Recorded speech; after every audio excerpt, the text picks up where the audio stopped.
Gentlemen ಆದ ವ್ಯಕ್ತಿ ಆಗಿದ್ದಾರೆ. ಇಂಥ ಒಂದು ವ್ಯಕ್ತಿಯಿಂದ ಒಂದು ಚಿಕ್ಕ ಪರಿವಾರದ ಹುಡುಗನ್ನ ಕೈ ಮಾಡಿ ಅವ್ರು ಖಂಡಿತವಾಗ್ಲೂ ಹೊಡಿಲಿಕ್ಕೆ ಅವ್ರ ಕೈಯಿಂದ ಸಾಧ್ಯ ಇಲ್ಲ ಅಂತ ನಾನು ಇವಾಗ್ಲೂ ಘಂಟಾಘೋಷವಾಗಿ ಆ ಒಂದು ಮಾತೇ ಹೇಳಲಿಕ್ಕೆ ಇಷ್ಟಪಡ್ತೀನಿ.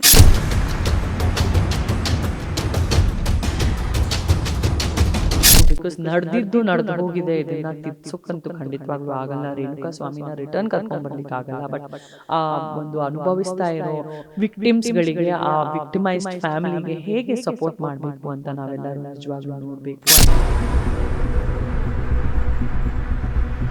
ಬಿಕಾಸ್ ಏನೇ ಆದ್ರೂ ನಾನು ನನ್ನ ಗಂಡನ ಬಿಡಲ್ಲ, ನಾನು ನನ್ನ ಗಂಡನ ಆಚೆ ಕರ್ಕೊಂಡೇ ಬರ್ತೀನಿ, ನಾನು ನನ್ನ ಗಂಡನ ಪರವಾಗಿ ನಿಂತ್ಕೊಂಡೇ ನಿಂತ್ಕೊಳ್ತೀನಿ ಅಂತ ಹೇಳ್ತಿದ್ರಲ್ಲ, ನಿಜಕ್ಕೂ ಸಲ್ಯೂಟ್ ಟು ವಿಜಯಲಕ್ಷ್ಮಿ ಮ್ಯಾಮ್.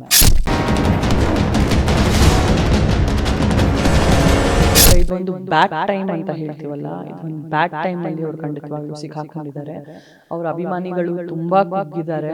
ನಾವೆಲ್ಲರೂ ಕನ್ನಡ ಇಂಡಸ್ಟ್ರಿನವರು ತುಂಬಾನೇ ಅಪ್ಸೆಟ್ ಆಗಿದ್ವಿ. ಆದಷ್ಟು ಬೇಗ ನಮ್ಮ ಕುಟುಂಬದ ಕನ್ನಡ ಇಂಡಸ್ಟ್ರಿ ಕುಟುಂಬದ ವ್ಯಕ್ತಿ ದರ್ಶನ್ ಸರ್ ಆದಷ್ಟು ಬೇಗ ಆಚೆ ಬರಬೇಕು ಅಂತ ದೇವರಲ್ಲಿ ನಾನು ಪ್ರತಿದಿನ ಕೇಳ್ಕೊಳ್ತಾ ಇದ್ದೀನಿ.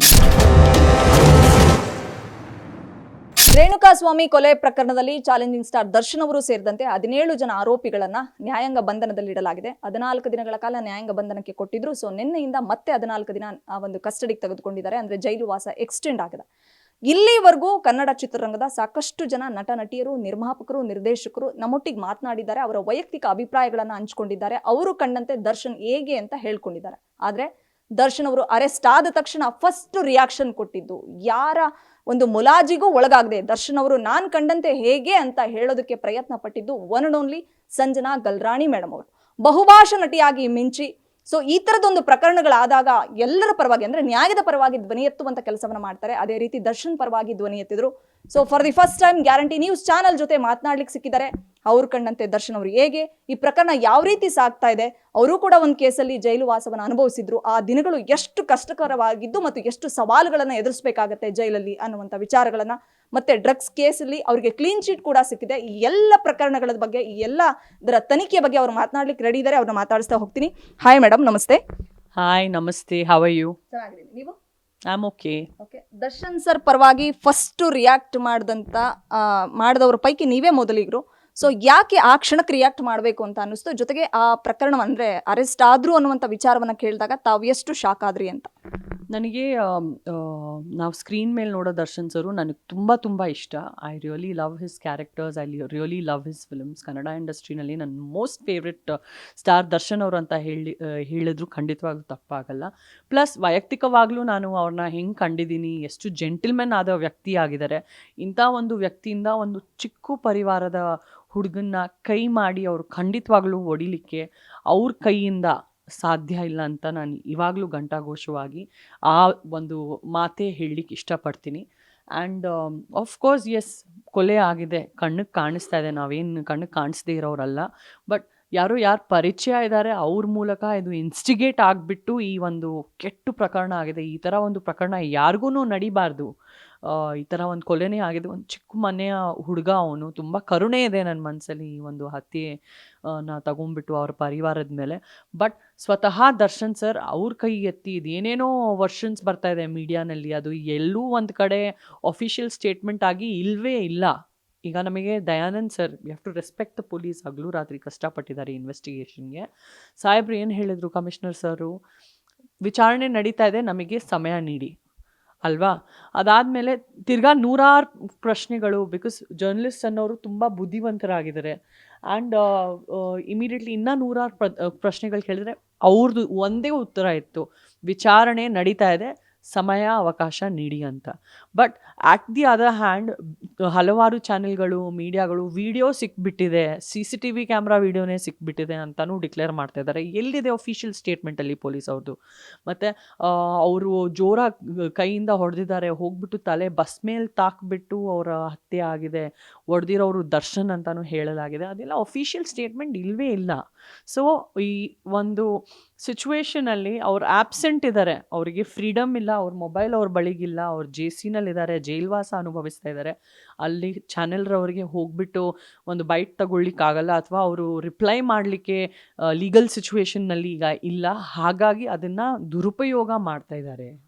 They are misutilising his absence like anything, taking advantage of his absence. ಅವರ ಒಂದು ಆ್ಯಬ್ಸೆನ್ಸ್ನ ಅಡ್ವಾಂಟೇಜ್ ತಗೊಳ್ಳಲಾಗಿದೆ. ಆ್ಯಂಡ್ ಇದು ಎಲ್ಲ ಊಹೆ ಪೂಹೆಗಳು ಪರದಾಡ್ತಾ ಇದೆ. ಸೊ ಇದನ್ನು ನಾನು ಖಂಡಿತವಾಗ್ಲೂ ಈ ಊಹೆ ಪೂಹೆ ಅನ್ನೋದನ್ನು, ಈ ಮಲ್ಟಿಪಲ್ ವರ್ಷನ್ಸ್ ಅನ್ನೋದನ್ನು ನಾನು ಖಂಡಿತವಾಗ್ಲೂ ಖಂಡಿಸ್ತೀನಿ.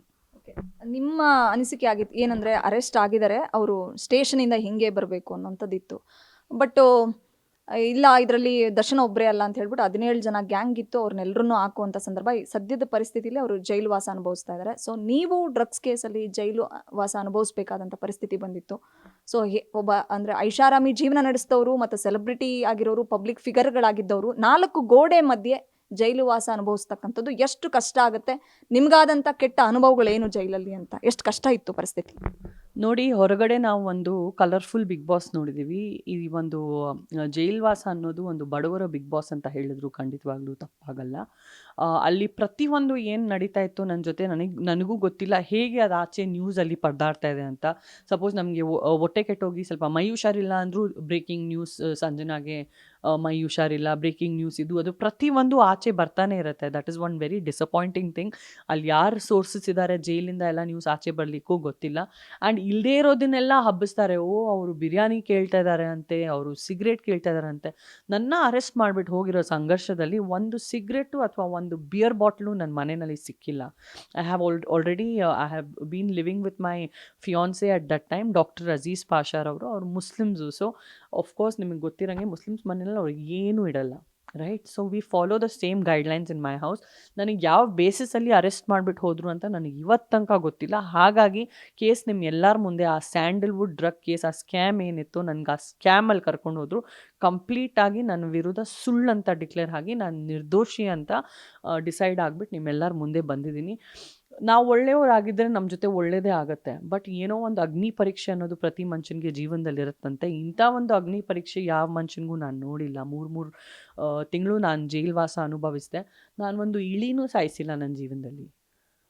ನನ್ನ ಮನೆಯಲ್ಲಿ ಒಂದು ಬಿಯರ್ ಬಾಟ್ಲು ಸಿಕ್ಕಿಲ್ಲ, ನನ್ನ ಹತ್ರ ಏನೂ ವಶಕ್ಕೆ ಪಡೆದಿಲ್ಲ. But still I was arrested. ಯಾಕಂದರೆ ಯಾವನೋ ಒಬ್ಬ ನನ್ನ ಮೇಲೆ ಪರ್ಸ್ನಲ್ ದ್ವೇಷ ಇಟ್ಟವನು, ಇವಳು ಇನ್ವಾಲ್ವ್ಮೆಂಟು ಇದೆ ಅಂತ ಅಲ್ಲಿ ಬರೆದು ಕೊಡ್ತಾನೆ, ಬಾಯಿ ಮಾತಲ್ಲಿ ಹೇಳ್ತಾನೆ. ಈ ಪರ್ಟಿಕ್ಯುಲರ್ ನನ್ನ ಮೇಲೆ ದ್ವೇಷ ಇದ್ದಿದ್ದು ನನ್ನ ಈ ರಾಖಿ ಬ್ರದರ್ ಅಂತ ನಾನು ಅವನ್ನ ತುಂಬಾ ಕರೀತಾ ಇದ್ದೆ, ತುಂಬಾ ಸಪೋರ್ಟ್ ಮಾಡಿದೆ. ನಾನು ಅವನಿಗೆ ಫೈನಾನ್ಷಿಯಲಾಗಿ ಸಪೋರ್ಟ್ ಮಾಡಿದೆ, ಬೆಳೀಲಿಕ್ಕೆ ಸಪೋರ್ಟ್ ಮಾಡಿದೆ. ಅವನೇ ಆ ರಾಖಿ ಬ್ರದರ್ ಅನ್ನೋವನ್ನೇ ನನಗೆ ಇದರಲ್ಲಿ ರಕ್ಷಾಬಂಧನ್ ಬ್ರದರ್ನ ರಾಖಿ ಬ್ರದರ್ ಹೇಳ್ತೀವಿ. ಆ ರಾಖಿ ಬ್ರದರ್ ಅನ್ನೋವನ್ನೇ ನನ್ನನ್ನು ಇದರಲ್ಲಿ ಎಳೆದು ಕರ್ಕೊಂಡು ಹೋದ. ಯಾಕಂದರೆ ಅವನಿಗೆ ನನ್ನ ಮೇಲೆ ಪರ್ಸ್ನಲ್ ದ್ವೇಷ ಇತ್ತು. ಅವ್ನ ದ್ವೇಷ ತೀರಿಸ್ಕೊಳ್ಳೋದಕ್ಕೆ ನನ್ನ ಹೆಸರು ಹಾಕಿದೆ ಇದರಲ್ಲಿ. ಸೊ ಬಾಯಿ ಮಾತಲ್ಲಿ ಒಬ್ಬರು ನಾನೇನೋ ನರೇಂದ್ರ ಮೋದಿ ಅವ್ರ ಹೆಂಡತಿ ಅಂತ ಹೇಳಿದ್ರೆ, ನಿಜವಾಗ್ಲೂ ನಾನೇನು ನರೇಂದ್ರ ಮೋದಿ ಅವ್ರ ಹೆಂಡತಿ ಆಗೋಗ್ತೀನ ಅವ್ನು ಬಾಯಿ ಮಾತಲ್ಲಿ ಹೇಳಿದರೆ? ಅಥವಾ ಇವ್ರು ರಾಹುಲ್ ಗಾಂಧಿ ಹೆಂಡತಿ ಅಂತ ಹೇಳಿದರೆ ನಾನೇನು ರಾಹುಲ್ ಗಾಂಧಿ ಹೆಂಡತಿ ಆಗೋಗ್ತೀನ? ಅದೇ ರೀತಿ ಬಾಯಿ ಮಾತಲ್ಲಿ ಇವ್ರಿಗೆ ಡ್ರಗ್ಸು ನಲ್ಲಿ ಇನ್ವಾಲ್ವ್ಮೆಂಟ್ ಇದೆ ಅಂತ ಹೇಳಿದರೆ ನಿಜಕ್ಕೂ ಬಂದ್ಬಿಟ್ಟು ಅರೆಸ್ಟ್ ಮಾಡಿಬಿಟ್ಟೆ ಕರ್ಕೊಂಡು ಹೊರಟೋಗಿದ್ದಾರೆ. ಅಂಥ ಒಂದು ಸಂದರ್ಭದಲ್ಲಿ ನಾನು ಸಫರ್ ಆಗಿದ್ದೀನಿ. ನನ್ನ ಮೇಲೆ ಒಂದು ಫೇಕ್ ಕೇಸ್, ಒಂದು ಕೆಟ್ಟ ಪ್ರಕರಣ ನಡೆಸಿದ್ರು, ನನ್ನ ಜೀವನನೇ ನಾಶ ಮಾಡಿಬಿಟ್ರು. ಅದರಿಂದ ನಾನು ಇನ್ನೂ ಈಗ ಅದು ಸುಳ್ಳು ಪ್ರಕರಣ ಅಂತ ಡಿಕ್ಲೇರ್ ಆಗಿದ್ರು ನನ್ನ ಮನಸ್ಸಲ್ಲಿ ಒಂದು ದೊಡ್ಡ ನಗು ಇಲ್ಲ. ರಿಲೀಫ್ ಅಂತೂ ಆಗಿನಿ, ಬಟ್ ನನ್ನ ಮನಸ್ಸಲ್ಲಿ ಒಂದು ದೊಡ್ಡ ಖುಷಿ ಇಲ್ಲ. ನನಗೆ ಯಾಕಿಂತ ಕಳಂಕ ಭಗವಂತ? ಇದೊಂದು ಪ್ರಕರಣ ನಡೆದಾಗ 3 ತಿಂಗಳು ಬರೀ ಸುಳ್ಳು, ಊಹೆ ಪೂಹೆಗಳು. ಅಂದರೆ ನಾನು ವಿಚಾರಣೆಗೆ ಅಲ್ಲಿ ಮಹಿಳಾ ಸಾಂತ್ವನ ಕೇಂದ್ರದಲ್ಲಿ ಇದ್ದೀನಿ. ವಿಚಾರಣೆನೂ ಸ್ಟಾರ್ಟ್ ಆಗಿಲ್ಲ. ಆಚೆ ಮೀಡಿಯಾನಲ್ಲಿ ಸಂಜನಾರವರು ಪಾಕಿಸ್ತಾನ್ಗೆ 4,000 ಕೋಟಿದು ಡ್ರಗ್ಸು ಕಳಿಸ್ತಾರೆ ಅಂತ ಒಂದು ರೂಮರ್ ಬ್ರೇಕಿಂಗ್ ನ್ಯೂಸಲ್ಲಿ ಹೋಗ್ತಾ ಇದೆ. ಕೋವಿಡ್ ಸಮಯದಲ್ಲಿ ಯಾರಿಗೂ 3 ವರ್ಷ ಕಾಲಕ್ಕೋಸ್ಕರ 4,000 ರೂಪಾಯಿ ಇನ್ಕಮ್ ಇಲ್ಲ. 4,000 ಕೋಟಿ ಡೀಲ್ ಮಾಡಿದ್ದೀನಿ ಅಂತ ಇಂಥ ಗಂಭೀರ ಕೆಟ್ಟ ಆರೋಪಗಳು. ಅಂದರೆ ಅಲ್ಲಿ ನೋಡಿದ್ರೆ ನನ್ನ ವಿಚಾರಣೆನೂ ಸ್ಟಾರ್ಟ್ ಆಗಿಲ್ಲ. ಅಂದರೆ ನಾನು ಏನು ಮುಖದಲ್ಲಿ ನಾನು ನ್ಯೂಸ್ ನೋಡಬೇಕು, ನನ್ನ ಬಗ್ಗೆನೇ ಏನೇನು ಕೇಳ್ಕೊಬೇಕು? ಪಾಪ ನನ್ನ ಇನ್ವಾಲ್ವ್ಮೆಂಟೇ ಇಲ್ಲ. ಸೊ ಎಷ್ಟು ದೌರ್ಜನ್ಯ ನಡೆದಿದೆ ನನ್ನ ಜೊತೆ, ಎಷ್ಟು ಎಕ್ಸ್ಪ್ಲಾಯ್ಟ್ ಮಾಡಿದ್ದಾರೆ. ನನ್ನ ಒಂದು ಸೆಲೆಬ್ರಿಟಿ ಹೆಸರನ್ನು ಹರಾಜೆ ಮಾಡಿಬಿಟ್ರು. ಆ್ಯಂಡ್ ನಾವು ಸೆಲೆಬ್ರಿಟಿ ಆಗಿದ್ದು ಈ ಥರ ಹರಾಜಾಗ್ಲಿಕ್ಕೋಸ್ಕರ ಅಲ್ವೇ? ನಾವು ನಮ್ಮ ಮನೆಯಲ್ಲಿ ನಮ್ಮ ಹೆಸರು ಜೊತೆ ನಮ್ಮ ಸುಖ ಅನುಭವಿಸ್ಬೇಕಂತ ನಾವು ಕಷ್ಟಪಟ್ಟು ಹೆಸರು ಮಾಡಿರ್ತೀವಿ. 19 ವರ್ಷದಿಂದ ನಾನು ಫಿಲ್ಮ್ ಇಂಡಸ್ಟ್ರಿನಲ್ಲಿ ಇದ್ದೀನಿ, 55 ಸಿನಿಮಾಗಳು ಮಾಡಿದ್ದೀನಿ. ಆ್ಯಂಡ್ ಈ ಒಂದು ನ್ಯೂಸು, ಸ್ಯಾಂಡಲ್ವುಡ್ ಡ್ರಗ್ ಕೇಸ್ ಅನ್ನೋ ನ್ಯೂಸು ಸುಳ್ಳು ಅಂತ ಡಿಕ್ಲೇರ್ ಆದಮೇಲೆ ಬಹುಶಃ 5 ಮಿನಿಟ್ಸ್ ಇಂಟರ್ವ್ಯೂಸ್ ಬಂದಿದೆ ಎಲ್ಲ ನ್ಯೂಸ್ ಚಾನಲಲ್ಲಿ. ಆ 3 ತಿಂಗಳಲ್ಲಿ 1 ನಿಮಿಷನೂ ಬಿಗ್ ಬ್ರೇಕಿಂಗ್ ನ್ಯೂಸಲ್ಲಿ ಬರೀ ನಾವೇ ಇದ್ವಿ. ನಾನಾಗಿರ್ಬೋದು, ರಾಗಿಣಿ ಆಗಿರ್ಬೋದು, ಬರೀ ನಮ್ಮ ಸುದ್ದಿನೇ ಇತ್ತು. 3 ಮಂತ್ಸಲ್ಲಿ ಉಸಿರಾಡಲಿಕ್ಕೂ ಬೇರೆ ಏನಾದರೂ ದೊಡ್ಡ ಅನಾಹುತ ಆದ್ರೂ ಅದು ಬ್ರೇಕಿಂಗ್ ನ್ಯೂಸಲ್ಲಿ ಬರ್ತಾ ಇರಲಿಲ್ಲ. ಬಿಕಾಸ್ ಕೆಟ್ಟ ನ್ಯೂಸ್ ಹಾಕ್ಬಿಟ್ಟು ಅದಕ್ಕೆ ಎಲ್ಲೋ ಒಂದು ಕಡೆ TRPಗೆ ಬಳಸಿದ್ರೆ ತುಂಬಾ ರೀಚ್ ಹೋಗುತ್ತೆ, ತುಂಬಾ ಇನ್ಕಮ್ ಬರುತ್ತೆ ಕೆಲವೊಂದು ಚಾನೆಲ್ಗಳಿಗೆ. ಅದನ್ನೇ ಒಂದು ಟಾರ್ಗೆಟ್ ಮಾಡ್ಕೊಂಡ್ಬಿಟ್ಟು ಹಾಕಿ ಉಜ್ಬಿಡ್ತಾಯಿದ್ರು. So we really have to suffer as celebrities. ನಮ್ಮನ್ನು ಮನೆಯಿಂದ ಡ್ರ್ಯಾಗ್ ಮಾಡಿಕೊಂಡು ಇದರಲ್ಲಿ ಎತ್ಕೊಂಡು ಹೋಗ್ಬಿಟ್ಟು ಹಾಕಿದ್ದಾರೆ ಅಂತ. ಆ್ಯಂಡ್ ಅದರಲ್ಲೂ ಈ ಒಂದು ನಿಮ್ಮ ನ್ಯೂಸ್ ಮೀಡಿಯಾ ಚಾನೆಲ್ಸಲ್ಲಿ ಪ್ಯಾನೆಲ್ಸಲ್ಲಿ ಕೂತಿರ್ತಾರಲ್ಲ, ನಾನು ಸಾಮಾಜಿಕ ಕಾರ್ಯಕರ್ತ, ನಾನು ಸಮಾಜದಗೋಸ್ಕರ ನಾನು ನನ್ನ ಧ್ವನಿ ಎತ್ತೀನಿ, ಸಮಾಜದ ಒಳ್ಳೇದಕ್ಕೋಸ್ಕರ ಅಂತ. ಅವ್ರ ಹತ್ರ ಏನೂ ಸಾಕ್ಷಿ ಆಧಾರ ಇಲ್ಲದೇನೆ ತುಳಿಲಿಕ್ಕೆ ಬಂದ್ಬಿಡ್ತಾರೆ. ಏನಾದರೂ ಸ್ವಲ್ಪ ಜಾರಿದ್ರೆ ಸಾಕು, ಹುಂಡಿ ಹಗದ್ಬಿಟ್ಟು ಇನ್ನೂ ಒಂದು 4 ಅಡಿ ಅವರು ಹಗೀಲಿಕ್ಕೆ ಬರ್ತಾರೆ. ಅದರಲ್ಲಿ ಅವರು ಸ್ವಂತ ಪಬ್ಲಿಸಿಟಿ ಮಾಡ್ಕೊಳ್ಳೋದಕ್ಕೆ, ಸ್ವಂತವಾಗಿ ಪಬ್ಲಿಕ್ ಕಣ್ಣಲ್ಲಿ ವೀರ ಆಗೋದಕ್ಕೆ ಬಂದ್ಬಿಡ್ತಾರೆ. ಅಂಥವ್ರನ್ನ ಈ ಪರ್ಟಿಕ್ಯುಲರ್ ಸೋಷಿಯಲ್ ಆ್ಯಕ್ಟಿವಿಸ್ಟ್ ಅಂತ ಯಾವುದೇ ಬೇಸಿಸ್ ಮೇಲೆ ಇಲ್ಲದೆ ಬಂದುಬಿಟ್ಟು ಫೇಕಾಗಿ ಮಾತಾಡೋನ್ನ ಖಂಡಿತವಾಗ್ಲೂ ನಾವು ಖಂಡಿಸ್ಬೇಕು ಅಂತ ನನಗನ್ಸುತ್ತೆ. ಈಗ ತುಂಬ ವಿಚಾರಗಳನ್ನ ಮಾತಾಡಿದ್ರಿ, ಬಟ್ ರಾಖಿ ಬ್ರದರ್ ಅಂತ ಹೇಳಿದ್ರಿ. ಇವತ್ತಿಗೇನೋ ನಿಮ್ಗೆ ಹೈಕೋರ್ಟ್ ಹೇಳ್ತು, FIRನ ರದ್ದು ಮಾಡ್ತು, ನಿಮಗೆ ಕ್ಲೀನ್ ಚಿಟ್ ಸಿಕ್ತು, ನಿಮಗೆ ಮತ್ತೆ ಚಿಪ್ಪಿ ಅಂತ ಇನ್ನೊಬ್ರು ಅವ್ರ ಹೆಸರು ನನಗೆ ಕನ್ಫ್ಯೂಷನ್ಸ್ ಇದೆ ಅವರಿಗೆ. ಸೊ ಕ್ಲೀನ್ ಚಿಟ್ ಸಿಕ್ಕಾಗ ಎಷ್ಟು ಖುಷಿ ಆಯಿತು, ಮನೆಯವ್ರು ಏನು ಹೇಳಿದ್ರು, ಮತ್ತು ನೀವು ಯಾವಾಗಲೂ ಹೇಳ್ತೀರಾ ಕರ್ಮ ರಿಟರ್ನ್ಸ್ ಅಂತ. ಸೊ ಇವತ್ತಿಗೆ ನಿಮಗೆ ಏನು ಅಂದರೆ ಸತ್ಯ ಸಿಗಬೇಕು ದೇವ್ರ ಕಡೆಯಿಂದ, ಅದು ಸಿಕ್ಕಿದೆ. ಯಾರು ತಪ್ಪು ಮಾಡಿದ್ರು ಅವ್ರಿಗೆ ಶಿಕ್ಷೆ ಅಂತೂ ಆಗಿದೆ. ಆ ರಾಖಿ ಬ್ರದರ್ ಇವತ್ತಿನ ಪರಿಸ್ಥಿತಿ ಏನು, ಸೊ ಏನು ಹೇಳಲಿಕ್ಕೆ ಬಯಸ್ತೀರಿ ಈ ಕ್ಷಣ? ಅವರು ಇನ್ನೂ ಈ ಕೇಸಲ್ಲಿ ಅಕ್ಯೂಸ್ಡ್ ಆಗಿದ್ದಾರೆ. ಸೊ ನಾನು ನನ್ನ ನೇಚರ್ ಹೆಂಗಂದರೆ, ನಾನಾಯಿತು, ನನ್ನ ಜೀವನ ಆಯಿತು, ನನ್ನ ಗಂಡ ಆಯಿತು, ನನ್ನ ಕೆಲಸ ಆಯಿತು, 4 ಇಂಟರ್ವ್ಯೂಸ್ ಮಾಡಿದ್ವಿ, 2 ಸಿನಿಮಾ ಮಾಡಿದ್ವಿ, 2 ಇನ್ಸ್ಟಾಗ್ರಾಮ್ ಆಡ್ ಮಾಡಿದ್ವಿ, ನಮ್ಮ ಚೌಕಟ್ಟಲ್ಲಿ ನಾವಿದ್ದೀವಿ. ನನ್ನ ಜೀವನ ಇಷ್ಟೇ ಆಗಿದೆ ಈಗ ಲಾಸ್ಟ್ 2 to 3 ಇಯರ್ಸಿಂದ. ಹೆಂಗೋ ಸೋಷಿಯಲ್ ಮೀಡಿಯಾ ಬಂದ್ಬಿಟ್ಟು ನನ್ನ ಕೈ ಹಿಡಿತು. ಇನ್ಸ್ಟಾಗ್ರಾಮಲ್ಲಿ ಅದ್ದೂರಿಯಾದ ಸಕ್ಸಸ್ ಬಂದಿದೆ ನನಗೆ, ಫೇಸ್ಬುಕ್ಕಲ್ಲಿ ಅದ್ದೂರಿಯಾದ ಸಕ್ಸಸ್ ಬಂದಿದೆ. ಆ ಸಕ್ಸಸ್ ಜೊತೆ ನಾನು ಖುಷಿಯಾಗಿದ್ದೀನಿ. 2 ಸಿನಿಮಾಗಳು ನಾನು ಮಾಡ್ತಾಯಿದ್ದೀನಿ ಈಗ. ಆ್ಯಂಡ್ ನಮಗೆ ಬಣ್ಣ ಹಾಕ್ಕೊಂಡು ನಮ್ಮ ಕೆಲಸ ಮಾಡ್ಕೊಂಡು ಬಂದ್ಬಿಡೋದು ಅಷ್ಟೇ ಇಷ್ಟ. ಈಗ ನನಗೆ ಯಾರು ಏನು ಮಾಡಿದ್ದಾರೆ, ಅವ್ರೇನು ಜೀವನ ಮಾಡ್ತಾಯಿದ್ದಾರೆ, ಅವ್ರು ಹಾಳಾಗಿ ಹೋಗಲಿ ಅಂತ ನನಗೆ ನಿಜಕ್ಕೂ ಅಷ್ಟು ಚಿಕ್ಕ ವಿಚಾರದ ಹುಡುಗಿ ನಾನಲ್ಲ. ಆ್ಯಂಡ್ ನನಗೇನು ಅನಿಸುತ್ತಂದರೆ, ನನಗೆ ಯಾರ್ಯಾರು ನಾಶ ಮಾಡಲಿಕ್ಕೆ ಏನೇನು ಕೈ ಹಾಕ್ಬಿಟ್ಟು ಏನೇನು ಮಾಡಿದ್ದಾರೆ ಅಂತ ನನಗೆ ತುಂಬ ಚೆನ್ನಾಗಿ ಗೊತ್ತು. ನಾನು ಯಾವ ದ್ವೇಷನೂ ಅವ್ರ ಜೊತೆ ಅವ್ರ ಮೇಲೆ ತೀರಿಸ್ಕೊಳ್ಳೋಕ್ಕೆ ಹೋಗಲ್ಲ. ಭಗವಂತನ ನ್ಯಾಯಾಲಯ ಎಲ್ಲ ನ್ಯಾಯಾಲಯಗಳ ಮೇಲೆ. ಲೈಕ್ ಯು ಟೋಲ್ಡ್, ಕರ್ಮ ರಿಟರ್ನ್ಸ್. ನಾನು ಇನ್ನೂ ನಮ್ಮ ಭಗವಂತನಲ್ಲಿ ನಾನು ಏನು ಕೇಳಲಿಕ್ಕೆ ಇಷ್ಟಪಡ್ತೀನಿ ಅಂದರೆ, ಭಗವಂತ ನಾನು ಅವ್ರನ್ನ ಮನಸಾಣೆ ಶಂಸೋಕ್ಕಾಗಿಲ್ಲ, ನೀನಾದರೂ ಅವರ ಈ ಕೆಟ್ಟ ಕರ್ಮಗಳನ್ನು ಶಂಸು, ಮತ್ತು ಅವ್ರಿಗೆ ಈ ಒಂದು ಕೆಟ್ಟ ಕರ್ಮದಿಂದ ಅವ್ರಿಗೇನು ಅನುಭವಿಸಬಾರ್ದು, ಅವ್ರನ್ನ ಚೆನ್ನಾಗೇ ಇಡು ಅಂತ ನಾನು ಎಲ್ಲೋ ಒಂದು ಕಡೆ ದೇವರಲ್ಲಿ ಕೇಳ್ಕೊಳ್ತೀನಿ. ಈ ಒಂದು ಡ್ರಗ್ಸ್ ಪ್ರಕರಣದ ಆರೋಪ ಬಂದಾಗ, ನೀವು ಅರೆಸ್ಟ್ ಆದಾಗ 3 ತಿಂಗಳು ಒಳಗಡೆ ಇದ್ರಿ, ಅದರಿಂದ ಹೊರಗಡೆ ಬಂದ ಮೇಲೆ ಎಷ್ಟೋ ಅವಕಾಶಗಳು, ನೀವು ಅವಾಗ ಒಂದು ಸಕ್ಸಸ್ ಲೆವೆಲಲ್ಲಿ ಕಾಣ್ತಾ ಇದ್ರಿ, ಬ್ಯಾಕ್ ಟು ಬ್ಯಾಕ್ ಸಿನಿಮಾ ಮಾಡ್ತಿದ್ರಿ. ಸೊ ಇದು ಆರೋಪಿನೋ ಅಪರಾಧಿನೋ ಅಂತ ತೀರ್ಮಾನ ಮಾಡೋದಕ್ಕೂ ಮುಂಚೆ ಎಷ್ಟೋ ಜನ ಪ್ರೊಡ್ಯೂಸರ್ಸ್ಗಳು, ಡೈರೆಕ್ಟರ್ಸ್ಗಳು ಹಿಂದೆ ಇಟ್ಟರು, ಮುಂದಿಟ್ಟಿದ್ದಂಥ ಹೆಜ್ಜೆನ, ಅಥವಾ ಅಡ್ವಾನ್ಸ್ಗಳು ಎಷ್ಟೋ ಕೊಟ್ಟಿದ್ರು ಅಂತ ಕಾಣುತ್ತೆ. ಬಟ್ ಇದು ಎಷ್ಟು ನಿಮ್ಮ ಸಿನಿ ಕರಿಯರ್ಗೆ ಈ ಒಂದು ಡ್ರಗ್ಸ್ ಕೇಸ್ ಆರೋಪ ಎಷ್ಟು ಹೊಡೆತ ಕೊಡ್ತು ಅನ್ನೋಂಥದ್ದು? ಮೊನ್ನೆ June 1 ನೋಡಿ, ಒಂದು ಉದ್ಘಾಟನೆಗೆ ಅಂತ ಒಂದು 75,000 ಅಡ್ವಾನ್ಸ್ ನನಗೆ ಬರುತ್ತೆ. ಇನ್ನು ಮಿಕ್ಕಿದ್ದ ಅಮೌಂಟು ಉದ್ಘಾಟನೆ ದಿನ ನನಗೆ ಬರಬೇಕಾಗಿರುತ್ತೆ. 75,000 ಅಮೌಂಟ್ ಬಂದುಬಿಟ್ಟು ನನ್ನ ಅಕೌಂಟಲ್ಲಿ ಬಂದು ಸೇರುತ್ತೆ. ಅದಾದಮೇಲೆ ಇನ್ನೇನು ನಾಳೆ ಬೆಳಗ್ಗೆ ಇನಾಗ್ರೇಷನ್ನು. ಇವತ್ತು ಸಾಯಂಕಾಲ ನನಗೆ ಫೋನ್ ಬರುತ್ತೆ, ಏನಂತ, ನಾಳೆ ಇನಾಗ್ರೇಷನ್ ಕ್ಯಾನ್ಸಲ್ ಆಗೋಗಿದೆ. ಐ ಟೋಲ್ಡ್, ಏನಾಯಿತು ಇದ್ದಕ್ಕಿದ್ದಂಗೆ? ಇಲ್ಲ, ನಿಮಗೇನು ಹೇಳಬೇಕು ಅಂತ ನನಗೆ ಗೊತ್ತಿಲ್ಲ, ನೀವು ದಯವಿಟ್ಟು ನೋಡಿ, ನಾಳೆ ಇನಾಗ್ರೇಷನ್ ಕ್ಯಾನ್ಸಲ್ ಆಗೋಗಿದೆ, ಆ ಅಡ್ವಾನ್ಸ್ ಕೂಡ ನಮಗೆ ರಿಟರ್ನ್ ಮಾಡಿಬಿಡಿ. ಆ್ಯಂಡ್ ನನಗೆ ಆಬ್ವಿಯಸ್ಲಿ ಕಣ್ಣಲ್ಲಿ ನೀರು ಬರುತ್ತಲ್ವ, ಬೇರೆ ಹೀರೋಯಿನ್ಗೆ ಆಯ್ಕೆ ಮಾಡ್ಕೊಂಡಿದ್ದಾರೆ, ಯಾಕಂದರೆ ನಿಮ್ಮ ಮೇಲೆ ಆ ಕೇಸ್ ಇತ್ತಲ್ವ, ಅದಕ್ಕೆ.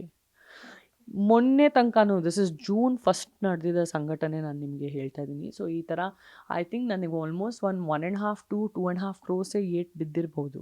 When it comes to inaugurations, when it comes to film opportunities, advertisements, ಎಷ್ಟೋ ಲಾಸ್ ಆಗಿದೆ. ಮತ್ತು ನೋಡಿ, ಇನ್ನೊಂದು ಹೇಳ್ತೀನಿ, ಎಲ್ಲನೂ ಜೀವನದಲ್ಲಿ ದುಡ್ಡಂತ ಇಲ್ಲ.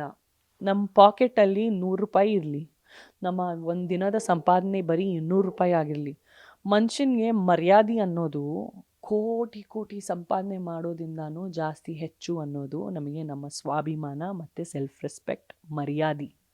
ಸೊ ಅದು ಕಳ್ಕೊಂಡ್ರೆ ನಿಜಕ್ಕೂ ಒಂದು ಮನುಷ್ಯ ತುಂಬ ಶೇಕ್ ಆಗೋಗ್ತಾನೆ, ಯುನೋ. ಸೊ ಅದು ನನ್ನ ಜೊತೆ ಆಯಿತು.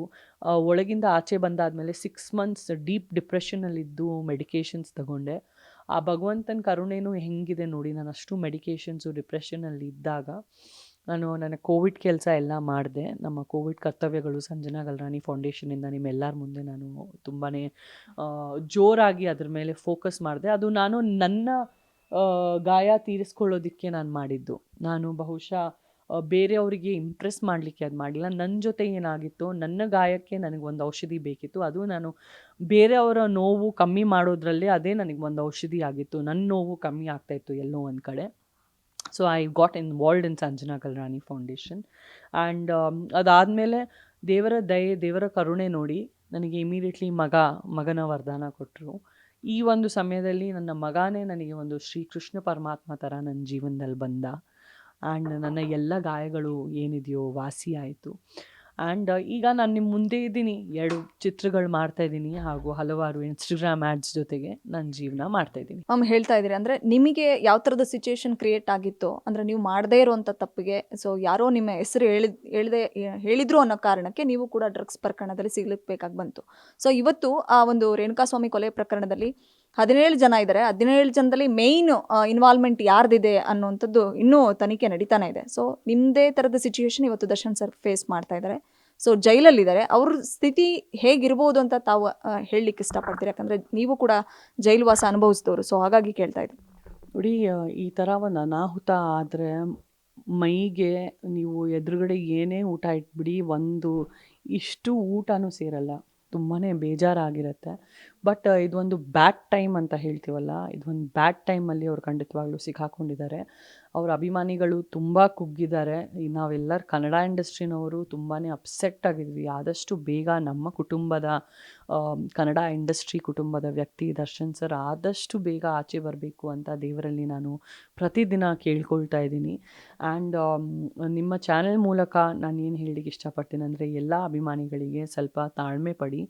ಆ್ಯಂಡ್ ಎಲ್ಲರೂ ತುಂಬ ಭಾವಕರಾಗೋಗಿದ್ದೀರಾ, ನಮಗೆ ಕಂಪ್ಲೀಟಾಗಿ ಅರ್ಥ ಆಗುತ್ತೆ. ನೋಡಿ, ದರ್ಶನ್ ಸರ್ ಒಂದು ದೊಡ್ಡತನ, ಅವ್ರ ಅಭಿಮಾನಿಗಳಿಗೆ ನನ್ನ ಸೆಲೆಬ್ರಿಟೀಸ್ ಅಭಿಮಾನಿಗಳು ಅಂತ ಹೇಳ್ತಾರೆ. ಸೊ ಇಂಥ ಒಂದು ವ್ಯಕ್ತಿ ಈಗ ಈ ಪ್ರಾಬ್ಲಮಲ್ಲಿದ್ದಾರೆ. ಅವ್ರು ಬರೋ ತನಕ ಸ್ವಲ್ಪ ಪೇಷನ್ಸ್ ಆಗಿ ವೇಟ್ ಮಾಡಿ. ಆ್ಯಂಡ್ ಯಾವುದೇ ಒಂದು ತಪ್ಪು ಸ್ಟೆಪ್ ಎತ್ಕೊಳ್ಬೇಡಿ. ಬಿಕಾಸ್ ಭಾವನೆಗಳಲ್ಲಿ ಮನುಷ್ಯ ಏನು ಮಾಡ್ತಾನಂತ ಗೊತ್ತಾಗಲ್ಲ. ಆಮೇಲೆ ಆ ಪರ್ಟಿಕ್ಯುಲರ್ ಸ್ಟೆಪ್ಸ್ಗೋಸ್ಕರ ಖಂಡಿತವಾಗ್ಲೂ ಕೂತ್ಕೊಂಡು ಅನುಭವಿಸಬೇಕಾಗತ್ತೆ. ಸೊ ಡೆಫಿನೆಟ್ಲಿ ನಿಮ್ಮ ಭಾವನೆಗಳನ್ನು ನೀವು ಸ್ವಲ್ಪ ಕಂಟ್ರೋಲ್ ಮಾಡ್ಕೊಳ್ಳಿ.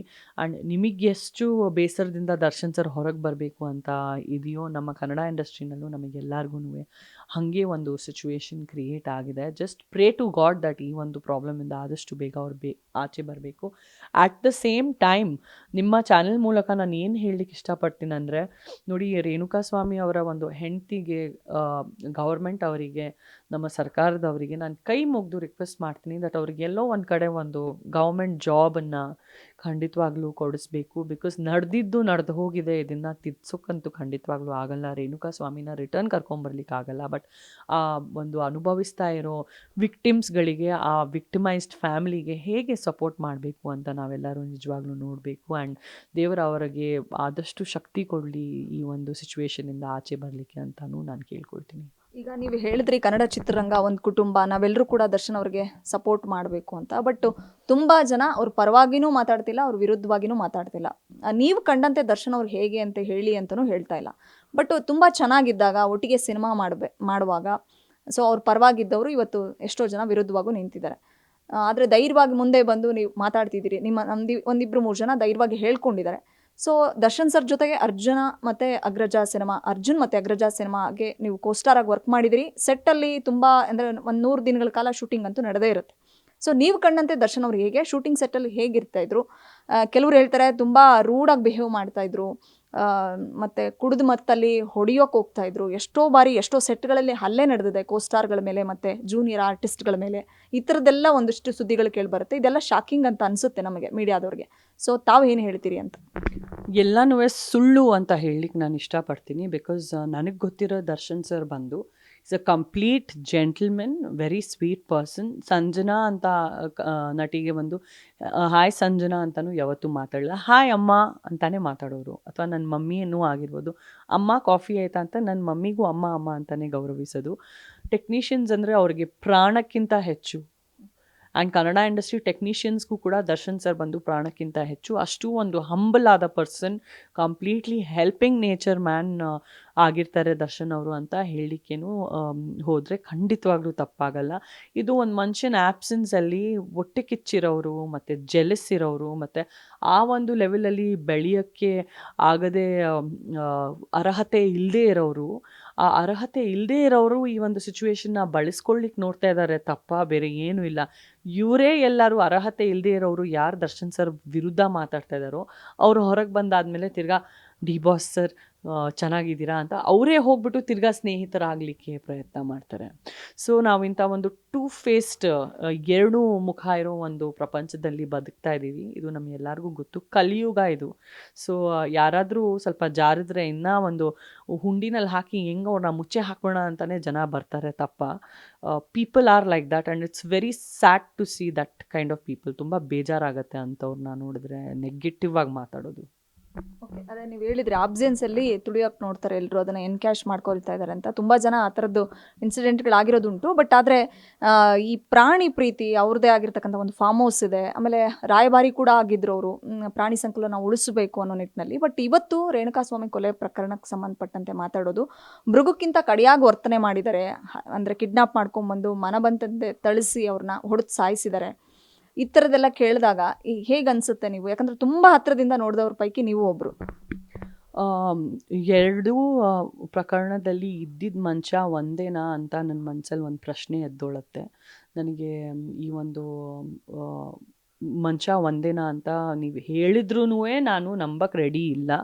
ಆ್ಯಂಡ್ ಇದರಲ್ಲಿ ಇಂಡೈರೆಕ್ಟಾಗಿ ಹೌದು, ನಮಗೆಲ್ಲರಿಗೂ ಕಣ್ಣಿಗೆ ಕಾಣಿಸ್ತಾ ಇದೆ. I am extremely educated girl and ಇಂಡೈರೆಕ್ಟಾಗಿ ದರ್ಶನ್ ಸರ್ ಕೈ ಎಲ್ಲೋ ಇದೆ ಅಂತ ಒಂದು ಸ್ವಲ್ಪ ಅನ್ನಿಸ್ತಾ ಇದೆ. ಬಟ್ ಡೈರೆಕ್ಟಾಗಿ ಅವ್ರ ಕೈ ಇದೆ ಅಥವಾ ಅವರೇ ಕೈ ಎತ್ತಿ ಮರ್ಡರ್ ಮಾಡಿದ್ದಾರೆ, ಅವರೇ ಕೈ ಎತ್ತಿ ಅವ್ರಿಗೆ ಏಟ್ ಮಾಡಿದ್ದಾರೆ ಅಂತ ನೀವು ನನಗೆ ಹೇಳಿದ್ರೆ ಖಂಡಿತವಾಗ್ಲೂ ಅದು ಅಸಾಧ್ಯ ಅಂತಲೇ ನಾನು ಹೇಳಲಿಕ್ಕೆ ಇಷ್ಟಪಡ್ತೀನಿ. It's highly impossible. He is not a person like that. He is a very kind man and he is a gentlemen Darshan sir. ಈಗ ಮ್ಯಾಮ್, ಯಾರ ವೈಯಕ್ತಿಕ ಬದುಕಿನ ಬಗ್ಗೆನೂ ನಮಗಾಗಲಿ ನಿಮಗಾಗಲಿ ಮಾತಾಡೋಕ್ಕೆ ರೈಟ್ಸ್ ಇರಲ್ಲ. ದರ್ಶನ್ ಸರ್ ಅವರ ಬದುಕಲ್ಲಿ ಪವಿತ್ರ ಗೌಡ ಅವರ ಪಾತ್ರ ಏನು ಅಂತಕ್ಕಂಥದ್ದು ಅದು ಅವ್ರಿಗೆ ಬಿಟ್ಟಂಥ ವಿಚಾರ. ಬಟ್ ಆದರೆ ವಿಜಯಲಕ್ಷ್ಮಿ ದರ್ಶನ್ ಅವರ ಬಗ್ಗೆ ಮಾತಾಡೋದಾದರೆ, ಇವತ್ತು ಪವಿತ್ರಗೋಸ್ಕರ ಜೈಲಿಗೆ ಹೋಗಬೇಕಾದಂಥ ಸಂದರ್ಭ ಬಂದಿದ್ದರೂ ಕೂಡ ವಿಜಯಲಕ್ಷ್ಮಿ ದರ್ಶನ್ ಅವರು ದರ್ಶನ್ ಪರವಾಗಿ ನಿಂತ್ಕೊಂಡು, ಸೊ ಲಾಯರ್ಗಳನ್ನ ಇಟ್ಟು ಅವ್ರನ್ನೇ ಆದಷ್ಟು ಬೇಗ ಹೊರಗಡೆ ಕರ್ಕೊಂಡು ಬರುವಂಥ ಕೆಲಸಕ್ಕೆ ಎಷ್ಟು ಸಾಧ್ಯತೆನೋ ಅಷ್ಟು ಹೋರಾಡ್ತಾ ಇದ್ದಾರೆ. ಸೊ ವಿಜಯಲಕ್ಷ್ಮಿ ದರ್ಶನ್ ಅವ್ರ ಬಗ್ಗೆ ಮತ್ತು ಈ ಸಿಚುಯೇಷನ್ನ ಫೇಸ್ ಮಾಡ್ತಿರೋ ಆ ಹೆಣ್ಣು ಮಗಳ ಬಗ್ಗೆ ನೀವು ಏನು ಹೇಳಲಿಕ್ಕೆ ಇಷ್ಟಪಡ್ತೀರಿ? ನೋಡಿ, I think she is a very courageous lady. And ಹೇಳ್ತಾರಲ್ಲ, ಇದು ಏನೇ ಆದರೂ ನನ್ನ ಗಂಡನ ಕೈ ನಾನು ಬಿಟ್ಕೊಡಲ್ಲ ಅಂತ.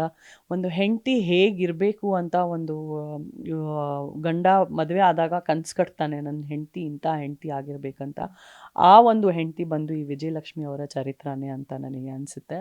ಬಿಕಾಸ್ ಏನೇ ಆದರೂ ನಾನು ನನ್ನ ಗಂಡನ್ನ ಬಿಡಲ್ಲ, ನಾನು ನನ್ನ ಗಂಡನ್ನ ಆಚೆ ಕರ್ಕೊಂಡೇ ಬರ್ತೀನಿ, ನಾನು ನನ್ನ ಗಂಡನ ಪರವಾಗಿ ನಿಂತ್ಕೊಳ್ತೀನಿ ಅಂತ ಹೇಳ್ತಾ ಇದ್ರಲ್ಲ, ನಿಜಕ್ಕೂ ಸಲ್ಯೂಟ್ ಟು ವಿಜಯಲಕ್ಷ್ಮಿ ಮ್ಯಾಮ್. ಈಗ ಅಂದರೆ ಸೋಷಿಯಲ್ ಮೀಡಿಯಾನ ತುಂಬ ಮಿಸ್ಯೂಸ್ ಮಾಡ್ಕೊಳ್ಳೋರ ಸಂಖ್ಯೆ ಹೆಚ್ಚಾಗ್ತಾ ಇದೆ. ಸೊ ರೇಣುಕಾಸ್ವಾಮಿನೂ ಕೂಡ ಈ ಒಂದು ಗೌತಮ್ 1990 ಅನ್ನುವಂಥ ಒಂದು ಫೇಕ್ ಐಡಿನ ಕ್ರಿಯೇಟ್ ಮಾಡಿಕೊಂಡು, ತುಂಬ ಫೇಕ್ ಐಡೀಸ್ ಕ್ರಿಯೇಟ್ ಮಾಡಿಕೊಂಡು ಹೆಣ್ಮಕ್ಳಿಗೆ ಮೆಸೇಜ್ ಮಾಡೋದು, ಈ ನ್ಯೂಡ್ ಪಿಕ್ಚರ್ಸು ಏನೇನೋ ಕಳಿಸ್ತಾ ಇದ್ರು ಅನ್ನೋದು ಅವ್ರ ಮೇಲೆ ಇರ್ತಕ್ಕಂಥ ಆರೋಪ. ಸೊ ಇದೇ ಥರ ಯಾರೇ ಫೋಟೋ, ಕಾಮನ್ ಪೀಪಲ್ ಇರಲಿ, ಸೆಲೆಬ್ರಿಟಿ ಯಾರೇ ಫೋಟೋ ಹಾಕಿದ್ರು ಕೂಡ ಅದಕ್ಕೆ ಕೆಟ್ಟದಾಗ ಒಂದು ಕಮೆಂಟ್ ಬರುತ್ತೆ. ಸೊ ಈ ಥರ ಎಲ್ಲೋ ಕೂತ್ಕೊಂಡು ಕಮೆಂಟ್ ಮಾಡುವಂಥ, ಅಂದರೆ ಬೇರೆಯವ್ರ ಮನೆ ಹೆಣ್ಮಕ್ಳ ಬಗ್ಗೆ ಕಮೆಂಟ್ ಮಾಡೋರಿಗೆ, ಅಶ್ಲೀಲ ಫೋಟೋ ಕಳಿಸೋರಿಗೆ, ವಿಡಿಯೋಸ್ ಕಳಿಸೋರಿಗೆ ಸಂಜನಾ ಯಾವ ರೀತಿ ತಮ್ಮದೇ ಆದಂಥ ಸ್ಟೈಲಲ್ಲಿ ಯಾವ ರೀತಿ ಉತ್ತರ ಕೊಡ್ತಾರೆ ಅಂತ? ನೋಡಿ, ನಾನು ಹೆಣ್ಮಕ್ಳು ಸೂಕ್ಷ್ಮ ಅವ್ರಿಗೆ ಕಳಿಸ್ಬೇಡಿ ಅಂತ ನಾನು ಹೇಳ್ತಾ ಇಲ್ಲ. ನೀವು ಹೆಣ್ಮಕ್ಳಿಗೂ ಕೆಟ್ಟ ಮೆಸೇಜ್ ಕಳಿಸ್ಬೇಡಿ, ಗಂಡಸರಿಗೂ ಕೆಟ್ಟ ಮೆಸೇಜ್ ಕಳಿಸ್ಬೇಡಿ. ಆ ಒಂದು ಫೇಸ್ಬುಕ್ಕು, ಯೂಟ್ಯೂಬು, ಇನ್ಸ್ಟಾಗ್ರಾಮಲ್ಲಿ ಕಾಮೆಂಟ್ ಸೆಕ್ಷನಲ್ಲಿ ಜಾಗ ಇರೋದು ಬಂದುಬಿಟ್ಟು ನಾವು ನಮ್ಮ ಅಭಿಪ್ರಾಯ ಹೇಳಲಿಕ್ಕೆ, ಟ್ರೋಲ್ ಮಾಡಲಿಕ್ಕೆ ಅಲ್ಲ. ಆ್ಯಂಡ್ ಟೆಕ್ನಾಲಜಿ ಅನ್ನೋದನ್ನು ನಾವು ಬೆಳೆಯೋದಕ್ಕೆ ಬಳಸ್ಕೊಬೇಕು. ನಾವು ಬಂದು ದುರುಪಯೋಗ ಮಾಡಿಬಿಟ್ಟು ಅದನ್ನು ಹೇಗೆ ಎಕ್ಸ್ಪ್ಲಾಯ್ಟ್ ಮಾಡಿಬಿಟ್ಟು ನಮ್ಮ ಜೀವನ ಹಾಳು ಮಾಡ್ಕೊಬೇಕು, ಅದಕ್ಕಂತೂ ನಾವು ಯೂಸ್ ಮಾಡಬಾರ್ದು. ಬಟ್ ಟೆಕ್ನಾಲಜಿ ಅನ್ನೋದನ್ನು, ಈಗ ಒಂದು ಟೆಕ್ನಾಲಜಿ ಅಡಿಕ್ಷನ್ ಆಗೋಗಿದೆ, ಟ್ರೋಲ್ ಮಾಡೋದು ಒಂದು ಅಡಿಕ್ಷನ್ನು. ನೋಡು ನಾನು ಏನು ಬರೆದಿದ್ದೀನಿ, ಅವಳು ದೊಡ್ಡ ವೆರಿಫೈಡ್ ಪೇಜ್ ಇದು, ನೋಡು ನಾನು ಬರೆದಿದ್ದು, ನೋಡು ನಾನು ಇಷ್ಟು ಗ್ರೇಟು ಅಂತ ಅಂದ್ಕೊಳ್ಳೋದಕ್ಕೆ ಖಂಡಿತವಾಗ್ಲೂ ಇಲ್ಲ. ಈ ಒಂದು ಮೆಸೇಜ್ ಯಾರು ನೋಡ್ತಾ ಇದ್ದೀರೋ, ನೀವು ಹಿರಿಯರಾಗಿದ್ದರೆ ನಿಮ್ಮ ಮನೆಯಲ್ಲಿ ಸಮಾಜದಲ್ಲಿರೋ ಎಲ್ಲ ಮಕ್ಕಳಿಗೂ ಈ ಒಂದು ಮಾತು ಚೆನ್ನಾಗಿ ಹೇಳ್ಕೊಡಿ. ದಟ್ ಪ್ರತಿಯೊಂದು ಹೆಣ್ಣಿಗೆ ಅಥವಾ ಪ್ರತಿಯೊಂದು ಗಂಡಿಗೆ ನಿನ್ನ ಬ್ರದರ್ ಥರ ಅಥವಾ ನಿನ್ನ ಸಿಸ್ಟರ್ ಥರನೇ ಟ್ರೀಟ್ ಮಾಡು. ಅವ್ರ ಮನೆಯಲ್ಲೂ ಒಂದು ಆದಷ್ಟು ರಿಲೇಟಿವ್ಸ್ ಇದ್ದಾರೆ, ಅವ್ರಿಗೂ ಭಾವನೆಗಳಿದೆ. ಸೆಲೆಬ್ರಿಟಿ ಆದ ಕೂಡಲೇ ಅವ್ರೊಂದು ಕಲ್ಲು ಏನಾದರೂ ಬಂದು ಬೇಕಾದಾಗ ಪೂಜೆ ಮಾಡಿ ಬೇಕಾದಾಗ ಉಗಿದ್ಬಿಟ್ಟು ಹೋಗಿ ಅಂತ ಅವರಲ್ಲಿ ಮಾರ್ಕೆಟಲ್ಲಿ ಅವೈಲೇಬಲ್ ಇರೋ ಒಂದು ವಸ್ತು ಅಲ್ಲ, ಅವರು ಒಂದು ಮನುಷ್ಯರೇ ಅಂತ ಫಸ್ಟು ಜ್ಞಾಪಕ ಇಟ್ಕೊಳ್ಳಿ. ಸೆಲೆಬ್ರಿಟೀಸ್ ಎಲ್ಲ ಯಾವುದೇ ಒಂದು ಹುಡುಗಿಗೆ ನೀನು ಇಂಥವಳು ಅಂತ ಒಂದು ವಾಟ್ಸಪ್ ಮೆಸೇಜಲ್ಲೂ ಬರಿಬೇಡಿ. ಕಾನೂನು ತುಂಬ ಸ್ಟ್ರಾಂಗ್ ಇದೆ. ಯಾವ ಮಾತು ಸಣ್ಣ ಪುಟ್ಟ ಮಾತಿಂದ ಎಗ್ರಿ ಚಿಗ್ರಿ ಎಲ್ಲಿ ತನಕ ಹೋಗಿ ಸಾವೇ ಅನುಭವಿಸ್ಬಿಟ್ಟ ರೇಣುಕಾ ಸ್ವಾಮಿ. ಇಲ್ಲಾಂದರೆ ಆರಾಮಾಗಿ ಅವರ ಮನೆಯಲ್ಲಿ ಒಂದು ಖುಷಿಯ ಜೀವನ ಮಾಡ್ತಾಯಿದ್ರು ಅವರು. ಟ್ರೋಲ್ ಮಾಡಿದ್ದಿಂದ ಎಲ್ಲಿಂದ ಎಲ್ಲಿಗೆ ಹೋಗಿ ಎಲ್ಲಿ ಹೋದ್ರು ರೇಣುಕಾ ಸ್ವಾಮಿ ಅಂತ ನೋಡಿ. ಅಫ್ಕೋರ್ಸ್ ನನಗೆ ಅವ್ರ ಮೇಲೆ ಕರುಣೆ ಇದೆ. ಬಟ್ ಟ್ರೋಲ್ ಮಾಡೋರು ನಿಮ್ಮ ಜೀವನ ನಿಮ್ಮ ಗುರಿ ಮೇಲೆ ಫೋಕಸ್ ಮಾಡಿ ಅದೇ ಎನರ್ಜಿ ನಿಮ್ಮ ಲೈಫ್ ಮೇಲೆ ನೀವು ಹಾಕಿ. ಬೇರೆಯವ್ರ ಲೈಫಲ್ಲಿ ಯಾರು ಏನೇ ಮಾಡಿಕೊಂಡ್ರು ನಿಮಗೆ ಯಾಕೆ ಟ್ರೋಲರ್ಸ್ಗೆ ನಾನು ಹೇಳಲಿಕ್ಕೆ ಇಷ್ಟಪಡ್ತೀನಿ. Why don't you mind your own business ಅಂತ ನಾನು ಕೂಡ ಟ್ರೋಲರ್ಸ್ಗೆ ಮಾತ್ರ ಕೇಳಲಿಕ್ಕೆ ಇಷ್ಟಪಡ್ತೀನಿ. ನಾನು ಟ್ರೋಲರ್ಸ್ಗೂ ಅಭಿಮಾನಿಗಳಿಗೂ ಎಲ್ಲೂ ಒಂದು ಕಡೆ ಮಿಕ್ಸ್ ಮಾಡ್ಕೊಳ್ತಾ ಇಲ್ಲ. ನಾನು ಈ ಮಾತು ಹೇಳ್ತಾ ಇರೋದು ಬರೀ ಟ್ರೋಲರ್ಸ್ಗೆ, ನೆಗೆಟಿವ್ ಆಗಿ ನಡೆಸ್ಕೊಳ್ಳೋ ಮನುಷ್ಯರಿಗೆ ಮಾತ್ರ. Learn to mind your own business. ನಿಮಗೆ ಬೇರೆಯವ್ರ ಮನೆ ದೋಸೆ ತೂತು ಯಾಕೆ? ನಿಮ್ಮ ಮನೇಲಿ ಇದ್ದಿದ್ದ ದೋಸೆನ ನೀವು ಕಾಪಾಡ್ಕೊಂಡಿದ್ದೀರಾ? ನಿಮ್ಮ ಮನೇಲಿ ಇದ್ದಿದ್ದ ದೋಸೆ ನೆಟ್ಟಿಗಿದೆಯಾ? ನಿಮ್ಮ ಮನೆ ದೋಸೆನಲ್ಲಿ ಏನೂ ತೂತಿಲ್ಲ ಅಂತ ಫಸ್ಟ್ ಅದ್ರ ಮೇಲೆ ಫೋಕಸ್ ಮಾಡಿ ಅಂತ ನಾನು ಹೇಳಲಿಕ್ಕೆ ಇಷ್ಟಪಡ್ತೀನಿ. ಸಂಜನಾ ಅವರಿಗೆ ಬ್ಯಾಡ್ ಕಮೆಂಟ್ ಬಂದರೆ ಅಥವಾ ನೆಗೆಟಿವ್ ಆಗಿ ಯಾರಾದರೂ ಮಾತಾಡಿದ್ರೆ ಸೊ ಅಂಥವ್ರಿಗೆ ಯಾವ ರೀತಿ ಟಕ್ಕರ್ ಕೊಡ್ತಾರೆ ಅಥವಾ ಯಾವ ರೀತಿ ಉತ್ತರ ಕೊಡ್ತಾರೆ? ಸೋಷಿಯಲ್ ಮೀಡಿಯಾ ಆರ್ ಔಟ್ಸೈಡ್ ಎಲ್ಲೇ ಇರಲಿ? ನಾನು ಫಸ್ಟ್ ಆ್ಯಂಡ್ ಫಾರ್ ಆಲು ರಿಯಾಕ್ಷನ್ನೇ ಮಾಡದೇ ಇರೋದು ಒಂದು ಬ್ಲಾಕ್ ಅಂತ ಬ್ಯೂಟಿಫುಲ್ ಆದ ಆಪ್ಷನ್ ನಮ್ಮ ಟೆಕ್ನಾಲಜಿನಲ್ಲಿದೆ. ಸುಮ್ಮನೆ ಬುದ್ಧಿವಂತಿಕೆ ಜೊತೆ ಅದನ್ನು ಬಳಸ್ತೀನಿ ನಾನು.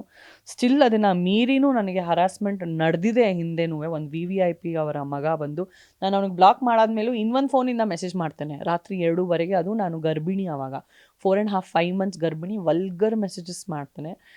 ಆ ಸೆಕೆಂಡ್ ನಂಬರ್ಗೂ ನಾನು ಬ್ಲಾಕ್ ಮಾಡಿದೆ. 3ನೇ ನಂಬರ್ಗೂ ನಾನು ಇನ್ನೇನೋ ಯಾರೋ ಹೊಸ ನಂಬರಿಂದ ಮೆಸೇಜ್ ಬರ್ತಾಯಿದೆ, ಇನ್ನೇನು ಬ್ಲಾಕ್ ಮಾಡೋ ಮುನ್ನಾನೇ ಇಷ್ಟು ದೊಡ್ಡ ಮೆಸೇಜಸ್ ಕಳಿಸ್ಬಿಡ್ತಾನೆ. ಆ್ಯಂಡ್ ಮನುಷ್ಯನಾಗಿ ನನಗೂ ಕುತೂಹಲ ಇರುತ್ತೆ, ನಾನು ಎಂಥ ದೇವತೆ ಅಥವಾ ದೇವರಲ್ಲ. ಓದಾದ್ಮೇಲೆ ಎಷ್ಟು ಬೇಜಾರಾಗ್ಬಿಟ್ಟು ಅತ್ತೆ ಅಂದರೆ ಒಂದು 2 hour ರಾತ್ರಿ ಈ 2:30 5 ಗಂಟೆ ಬೆಳಗ್ಗೆ ತನಕ ನಾನು ಹತ್ತಿದ್ದೀನಿ. ನನ್ನ ಗಂಡ ನನ್ನ ಪಕ್ಕದಲ್ಲೇ ಇದ್ದಾರೆ. ನಿನಗೇನು ಹುಚ್ಚ? ಯಾವನೋ ಹುಚ್ಚ ನಿನಗೆ ಮೆಸೇಜ್ ಕಳಿಸಿದ್ರೆ ನೀನು ಗರ್ಭಿಣಿ ಆದವಳು, ನಿನ್ನ ಹೆಲ್ತ್ ನೀನು ನೋಡ್ಕೊ, ನೀನು ಯಾಕೆ ಅಳ್ತಾ ಇದೀಯ ಅಂತ. ಇಷ್ಟಕ್ಕೂ ನೆಕ್ಸ್ಟ್ ಡೇ ಬೆಳಗ್ಗೆ ಇಂದಿರಾನಗರ್ ಪೊಲೀಸ್ ಸ್ಟೇಷನ್ರವರು ಕಾನೂನು ಕೈ ಹಿಡಿದು ನಾನು ಹೋಗಿ DCP ಇರೋರನ್ನ ಕಾಂಟ್ಯಾಕ್ಟ್ ಮಾಡಿದ್ರೆ ಅವನ್ನ ಅರೆಸ್ಟೇ ಮಾಡಿಸ್ಬಿಟ್ಟು ನಾನು ಪರಾಪನಗರ ಜೈಲ್ ಸೇರಿಸೋ ತನಕನೂ ನಾನು ಅವನ್ನ ಬಿಟ್ಟಿಲ್ಲ. ಲಿಟ್ರಲಿ ಬೇಲ್ ತಗೊಂಡು ಇನ್ನೂ ಕೇಸ್ ನಡೀತದೆ. ಈಗ ಭಿಕ್ಷೆ ಬೀಳ್ತಾ ಇದ್ದಾರೆ ಏನಂತ, ನನ್ನ ಹತ್ರ ಫೋನೇ ಇದ್ದಿಲ್ಲ, ನಾನು ಬೇರೆಯವ್ರಿಗೆ ಫೋನ್ ಕೊಟ್ಟಿದ್ದೆ ಅಂತ. ಸೊ ಕೈ ಕಾಲು ಮುಗಿತಾ ಇದ್ದಾರೆ, ದಯವಿಟ್ಟು ಕೇಸ್ ರಿಟರ್ನ್ ತಗೊಳ್ಳಿ ಅಂತ. ನಮ್ಮ ಕಾನೂನು ಅನ್ನೋದು ಅಷ್ಟು ಬ್ಯೂಟಿಫುಲ್ ಇದೆ, ಅಷ್ಟು ಸ್ಟ್ರಾಂಗ್ ಇದೆ, right? So we have to use our facilities. And ಅದು ಬರೀ ನನಗೆ ಫೆಸಿಲಿಟಿ ಅಲ್ಲ, ಪ್ರತಿಯೊಬ್ಬರಿಗೆ ಫೆಸಿಲಿಟಿ ಇದೆ. ಅದರಲ್ಲಿ ನನಗೆ ಜೀವ ಬೆದರಿಕೆನೇ ಹಾಕಿದ, ಐ ವಿಲ್ ಫಿನಿಶ್ ಯು ಅಂತ ಬರ್ತಿದ್ದ. ಹಾಗಾಗಿ ಅಷ್ಟು ಶ್ರಮೆ ಆಯಿತು ಅವನಿಗೆ, ಅಷ್ಟು ಪ್ರಾಬ್ಲಮ್ ಆಯಿತು. So we have to behave responsibly. ನಾವು ತುಂಬ ರೆಸ್ಪಾನ್ಸಿಬಿಲಿಟಿ ಆಗಿ ಬದುಕಬೇಕು ಅಂತ ನನಗನ್ಸುತ್ತೆ. ಫೈನಲಿ ದರ್ಶನ್ ಸರ್ ಬಗ್ಗೆ ಏನು ಹೇಳ್ತೀರಿ? ಯಾಕಂದರೆ ಬೇಲ್ ಸಿಗೋದು ಡೌಟು ಅಂತಾರೆ.